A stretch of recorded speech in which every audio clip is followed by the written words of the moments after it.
हाँ जी, नमस्कार। चलिए बेटा जी, एक और वीडियो के साथ तैयार हैं। चौथे वाला वीडियो होगा, लेकिन ये ना वीडियो जो होगा इंग्लिश पेडागोजी के बेटा कुछ मोस्ट इंपॉर्टेंट क्वेश्चन होंगे जो एग्जाम ओरिएंटेड होंगे आपके। तो थोड़ा ध्यान से विद एक्सप्लेनेशन मैं आपको दे रहा हूँ। इसको ज़रा वीडियो को ना अच्छे से पूरा कर लीजिएगा, क्योंकि इसमें कुछ वर्ड होंगे जो आपको नेगेटिव पॉजिटिव के बारे में बताएंगे। चलिए करें शुरू। ठीक है, देखिएगा पहला सवाल कहता है, Riya is unable to pronounce the word smile in school clearly as her teacher, what will you do.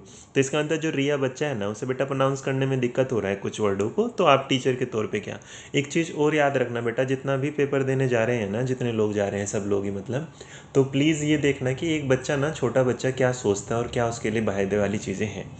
तो इसमें जो पहला ऑप्शन कहता है, क्या कहता है, ह्यूमिलेट रिया बाय आइसोलेटिंग। तो एक बेटा आइसोलेट करना तो हमेशा ना निगेटिव होगा, तो इसका मतलब जो पहले वाला होगा वो तो मेरा आंसर नहीं होगा।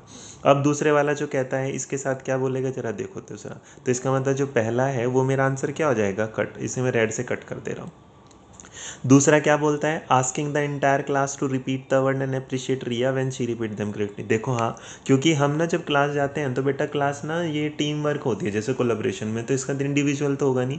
हाँ, क्योंकि रिया को दिक्कत है तो रिया के लिए थोड़ा ज़्यादा ध्यान होगा, बट क्लास क्या होगी सबके लिए, तो इसका अंदर पूरी क्लास के लिए रिपीट करेंगे, अप्रिशिएट क्या करेंगे रिया। तो ये वाला ऑप्शन क्या है सही। तीसरा वाला कहता है, make Riya repeat the word many time. बेटा मैनी टाइम कराओगे तो रूट लर्निंग वाली बात होगी, इसका मतलब सी वाला भी क्या होगा, रोंग। अब लास्ट वाला क्या कहते हैं, make Riya understand the meaning and sound pattern, get the class as a whole to listen this word through a audio visual medium. फिर वो वाली बात, इसका मतलब ये भी ऑप्शन सही नहीं। तो जो बेस्ट वाला ऑप्शन जाएगा वो कौन जाएगा, ऑप्शन नंबर बी। तो जो ये मेरा आंसर होगा क्या होगा, ऑप्शन नंबर बी। चलिए आगे की तरफ बढ़ते हैं, नेक्स्ट क्वेश्चन की तरफ क्या है, चलो देखो जरा। ये नेक्स्ट वाला जो क्वेश्चन है बेटा क्या कहता है, ऑप्शन नंबर सवाल नंबर 2। ये आपसे क्या कहता है कि remedial teaching as a part of formative assessment. अब रिमीडियल टीचिंग इसका मतलब आपने ना दो टाइप की टीचिंग पढ़ी होगी, एक होती है रिमीडियल और एक होती है डायग्नोस्टिक।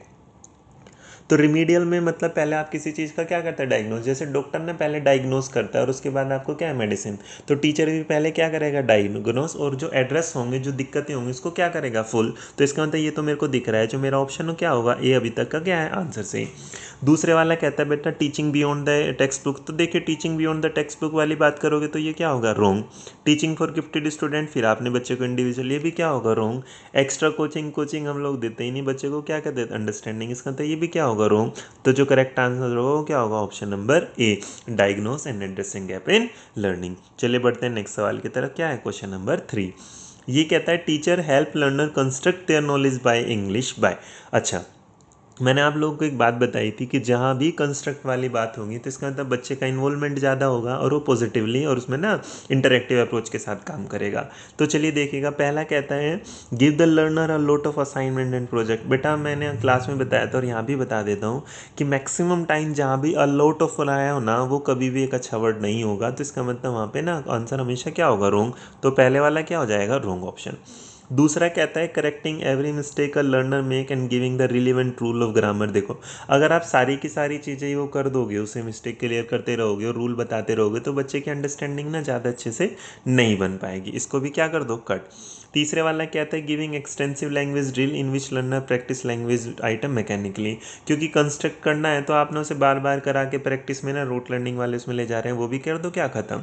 और लास्ट वाला ऑप्शन जो कहता है वो क्या कहता है, option number D, enabling learner to see the relationship between prior knowledge and the knowledge. हाँ बेटा, क्योंकि वो क्या करेगा, बच्चे ने जो सीखा है उस पुरानी नॉलेज के बेस पर जब वो नई नॉलेज को काम करना शुरू कर देगा, तो इसका मतलब उस चीज़ों में क्या होगा, कंस्ट्रक्शन। तो जो मेरा आंसर होगा वो क्या होगा, ऑप्शन नंबर डी। चलिए इसके साथ बढ़ते हैं क्वेश्चन नंबर आगे की तरफ, देखते हैं क्या है, चलो आओ। ये है मेरा क्वेश्चन, क्या है क्वेश्चन नंबर 4।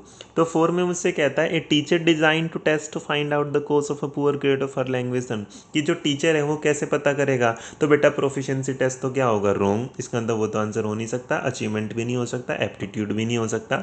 तो आंसर क्या होगा, डायग्नोस्टिक। तो जो मेरा आंसर बनेगा इस सवाल के लिए क्या बनेगा, डायग्नोस्टिक। इसका मतलब पहले क्या करेगा, पता करेगा क्या दिक्कत है, उसको क्या करेगा, सॉल्व। आगे बढ़ते हैं चलेगा। उसके बाद हमारा क्वेश्चन नंबर क्या है, 5।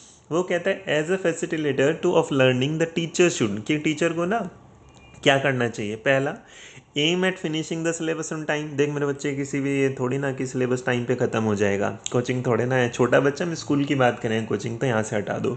दूसरे वाला क्या कहते हैं, load the learner with extra information about the theme of the text, कि कह रहा है कि ज़्यादा आप उसे इन्फॉर्मेशन, ये वाला भी ऑप्शन मेरे लिए अच्छा नहीं है। लास्ट वाला क्या कहता है बेटा, explain each lesson in detail. और अच्छा बेटा, अगर सारी चीज़ें डिटेल में बता दोगे तो बच्चे के लिए क्या छोड़ोगे, इसका तो वो भी गलत। लास्ट वाला क्या कहता है, ये कहता है provide enough opportunity to expose the learner to hear and use the language. तो इसका अंदर जो आंसर बेस्ट वाला जाएगा, वो आंसर कौन सा जाएगा, ऑप्शन नंबर डी। चलिए बढ़ते हैं इसके बाद अपने नए सवाल की तरफ, वो क्या है चलिए देख लेते हैं। क्वेश्चन नंबर क्या है, 6 कहता है the student make mistake while playing a grammar game, the teacher should. अब क्या करता है कि कुछ बच्चे ना ग्रामर गेम ना बेटा कैसे कुछ खेलते खेलते पढ़ाई में एजुकेशन से रिलेटेड कुछ पढ़ा रहे हो, आपने कुछ एक्टिविटी करा रहे हो और उस एक्टिविटी के दौरान बच्चा कुछ गड़बड़ कर रहा है, मिस्टेक कर रहा है, तो टीचर को क्या करना चाहिए, पहला उसे क्या करना चाहिए, quietly note down the mistake and discuss them with the class after the activity. ठीक है कि मिस्टेक कर ले, इसका अंदर सही है। दूसरा कहता है call aside the erring student and offer some guidance, कि जिन्होंने गलती की उन्हें बुलाना और उन्हें थोड़ा सा क्या देना, गाइडेंस। देखिए हम जब टीचिंग में पढ़ते हैं ना तो ये गाइडेंस पढ़ते हैं, काउंसलिंग पढ़ते हैं, तो हम ना गाइडेंस को थोड़ा कम वो करते हैं, हम किसको अच्छा बताते हैं, काउंसलिंग को। ऐसा नहीं कि गलत है, लेकिन ज़्यादा बेहतर कौन होगा, काउंसलिंग। तीसरा ऑप्शन बेटा ये कहता है call aside the student in charge in the group and instruct him to guide. ये तो बिल्कुल गलत होगा कि आपने इंचार्ज को बुलाया उसको, तो वो तो छोड़ दो। लास्ट वाला क्या कहता है, quietly note down the mistake and hold remedial class for the hearing. हाँ बेटा, क्योंकि जिस स्टूडेंट ने मिस्टेक की थी उन्हीं बच्चों को आप क्या करेंगे, बुलाएंगे और उन गलती के बाद उन्हें क्या दे देंगे, रिमेडियल क्लास। तो जो आंसर बनेगा वो बेस्ट कौन सा जाएगा, ऑप्शन नंबर डी। चलिए इसके बाद नए सवाल की तरफ बढ़ते हैं, जो है हमारा सवाल नंबर 7। एक ये कहता है क्या कि effective learning, effective factor in motivation are like to student. अब कहता है कि जो मोटिवेशन के इफेक्टिव फैक्टर होंगे उसमें देखिए ability to complete a language task. We are not talking about language ना, यहाँ पे क्वेश्चन पूछा है कि इफेक्टिव फैक्टर कौन से होंगे मोटिवेशन में जो स्टूडेंट को लाइक, पहला। दूसरा ऑप्शन कहता है survival and safety need. Maslow की थ्योरी के हिसाब से अगर देखेंगे तो ये वाला भी ऑप्शन क्या है, गलत है, मतलब यहाँ पे ऐसी कोई नीड ही नहीं है, तो इसका मतलब पहले वाला भी गलत, दूसरे वाला भी गलत। तीसरे वाला ऑप्शन क्या ना, on perception of their ability, ठीक है कि वो अपने बारे में क्या है। और लास्ट वाला क्या कहता है, अंडरस्टैंडिंग सक्सेस एंड फेलियर। तो इसका मतलब मोटिवेशन में जब आप ये चीज़ है ना कि कौन से आपकी सक्सेस और कौन से आपके फेलियर हैं, वो ये आपको क्या देगा, एक बेहतर रिजल्ट। तो जो आंसर जाएगा वो क्या जाएगा, ऑप्शन नंबर डी। चलिए नेक्स्ट की तरफ बढ़ते हैं। Now the bottom of model of curriculum 1। अभी मैंने ना आपको एक ब्लूम टेक्सोनोमी की वो दी है, वीडियो दी है, एक बार उसे देखना तो इस सवाल का आंसर ज़्यादा बेहतर समझ पाओगे, लेकिन फिलहाल भी मैं बता दे रहा हूँ आप लोगों को। द बॉटम ऑफ मॉडल मतलब कोई चीज़ क्या है, बेसिक से एडवांस की तरफ जा रही, तो करिकुलम क्या है, पहला learning is based on a set of software to make curriculum more. देख मेरे बच्चे, इसमें ना कोई सेट सॉफ्टवेयर तो होता नहीं लर्निंग का, इसीलिए learning is a life time process, तो पहला तो हटा दो। दूसरा कहता है the curriculum that allow freedom for student mobility with increase choice of curricular activities and increase learning by doing. बहुत बढ़िया, याद रखना मेरे बच्चे, जहाँ जिस ऑप्शन में लर्निंग बाय डूइंग होगी वो तो हमेशा ही क्या होगा, बेस्ट होगा। तो अगर मैं बाकी के ऑप्शन छोड़ भी दूँ ना तो इसके अंदर मेरे को जानने की जरूरत नहीं, मेरा आंसर क्या होगा, बी। और तीसरे वाला मैं बता देता हूँ, क्योंकि कैरियर ओरिएंटेड हम क्लास कराते नहीं, हटा दो, नीड बेस्ड डिस्टेंस की भी यहाँ जरूरत नहीं। तो जो आंसर होगा वो क्या होगा, ऑप्शन नंबर बी। आगे बढ़ते हैं, सवाल नंबर किसके पास, 9 के पास। ये कहता है स्पेशल नीड लैंग्वेज क्लासरूम क्यों आइडियली होगा। बेटा एक्सक्लूसिवली फर्निश्ड की हम बात नहीं करेंगे, सेपरेट हम करते नहीं, एक्स्ट्रा टीचर की हमें ज़रूरत नहीं होगी, तो इसका मतलब जो आंसर बनेगा वो क्या बनेगा, integrated all type of learner. तो इसका मतलब आंसर क्या होगा, ऑप्शन नंबर सी। चलिए बढ़ते हैं नेक्स्ट सवाल की तरफ। ये कहता है one of the challenges of behaviour management in, कि कोई सीनियर क्लास है उसमें कोई बिहेवियर मैनेजमेंट का अगर वो बात है तो उसके लिए सबसे बड़ा चैलेंज क्या है। पहला, भाई अगर मैं क्लास में पढ़ाता हूँ ना तो मैं अगर मेरे बच्चे रेडी हैं स्मार्ट बोर्ड पे पढ़ने के लिए तो इसका मतलब तब तो मेरे लिए कोई चैलेंज है नहीं, तो इसका मतलब ये तो तुम हटा दो नहीं। दूसरा कहता है student lack of self study skill. हाँ, क्योंकि अगर बच्चा पढ़ने में ही इंटरेस्ट नहीं ले पाएगा तो इसका मतलब उस क्लास को संभालने के लिए टीचर के लिए वो एक तरह का क्या है, चैलेंज। तीसरा उसके बाद कहता है teacher performance to conduct group rather than individual. फिर इसमें ऐसा कुछ नहीं लग रहा, और teacher lack of self confidence भी आंसर नहीं। तो इसका मतलब जो सबसे बेस्ट आंसर जाएगा वो क्या है कि अगर स्टूडेंट का लैक है सेल्फ स्टडी स्किल, वो खुद ही नहीं पढ़ना चाह रहा, तो कहीं ना कहीं वो मेरे लिए क्या रहेगा, बिहेवियर मैनेजमेंट, कि मैं क्लास को कैसे संभालूं। कुछ ऐसे करेगा तो क्लास में पढ़ने में मन होगा नहीं, तो शरारतें करते रहेगा, ये ध्यान रखना, उसे समझाना और क्लास में इन्वॉल्व कराना, यही सबसे बड़ा क्या रहेगा, चैलेंज। चलिए नेक्स्ट पे आते हैं। सवाल कहता है to inculcate and never give up attitude a suitable activity in the is the one when student. मेरे बेटे नेवर गिव अप एटीट्यूड होता है कि वो वाला काम जब आप हिम्मत नहीं हारते मतलब आप थके हुए हैं आजकल, लेकिन फिर भी आपको पता है कि आपका सीटेट का एग्जाम हो, लगातार आप क्या करे जा रहे हैं, पढ़े जा रहे हैं। अब दूसरा वाला, इसमें पहला ऑप्शन क्या कहता है, sing to popular song and exhibit some of their art and craft working during the. देख मेरे बच्चे, इसमें तो ये स्किल है कि उसने अपनी कुछ दिखाया है, पॉपुलर गाने गा के दिखा दिए क्राफ्ट का, ये तो मेरा नेवर गिव अप एटीट्यूड नहीं है। और अगर मैं हिंदी में ही बात करूँ ना, तो नेवर गिव अप एटीट्यूड का मतलब है कभी ना हार मानना। और कभी ना हार मानना तो इसका मतलब आप अगर हार नहीं मानेंगे तो उस काम को लगातार करेंगे, और बेटा लगातार करेंगे तो जब भी नेवर गिव अप एटीट्यूड वाली कोई बात होगी तो किसी ना किसी ऑप्शन में अगेन जरूर आया होगा। अब ना तुम इसमें से देख लो किसके साथ अगेन, तो अगर मैंने ध्यान से देखा तो ऑप्शन नंबर बी में मेरा क्या है, अगेन। तो ये देखो, तो आंसर मिल गया, ऑप्शन नंबर क्या होगा, बी। ऑप्शन नंबर सी में देख बेटा क्या है, ग्रुप क्रिएटेड ग्राफ डिफिकल्ट, ये वाला मैंने अपनी लाइफ में क्या फेस, इससे कोई फ़र्क नहीं पड़ा। Management to get principal skill, भाई आप प्रिंसिपल के पास जा रहे हैं इंग्लिश पीरियड के दौरान और कहना चाहते हैं खेलना है, तो ये भी मेरा वो नहीं है, ये मेरे क्या कहलाएंगे, गट्स कहलाएंगे। तो इसका मतलब जो मेरा आंसर बनेगा वो कौन सा बनेगा, ऑप्शन नंबर बी, कि पहले मैंने मॉडिफिकेशंस किए, उसे बार बार देखा और देखने के बाद उससे एक नया रिजल्ट निकाला। तो जो आंसर आएगा वो क्या होगा, option number B.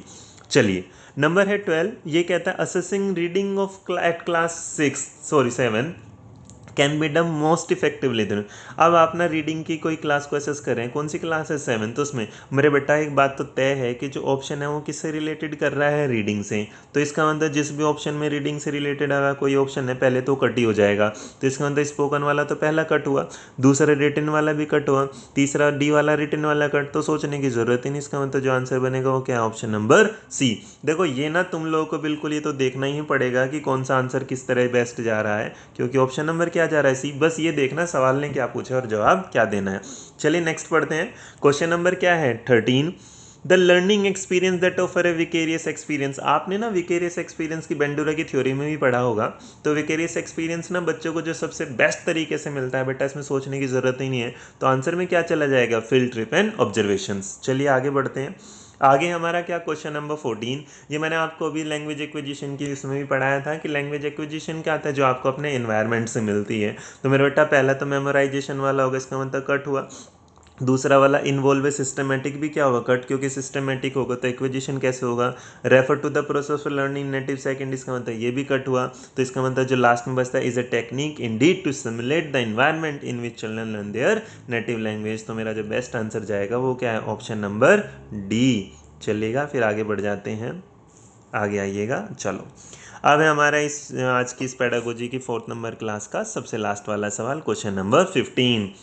Nom Chomsky reference to deep structure mean कि भाई डीप का मतलब होता है गहरा, और गहरे में जाके तो इसका मतलब यहाँ देख मेरे बेटे, नॉम चॉम्स्की के तो जब भी थ्योरी आते हैं इन्होंने कहा था कि यूनिवर्सली ना ग्रामर एक जैसी है, बच्चा उस उम्र में उसी तरीके से सीखता है। अब हिडन तो होगा नहीं, सीधा सीधा एक ऑप्शन दिखाई दे रहा है, कौन सा है, ऑप्शन नंबर डी।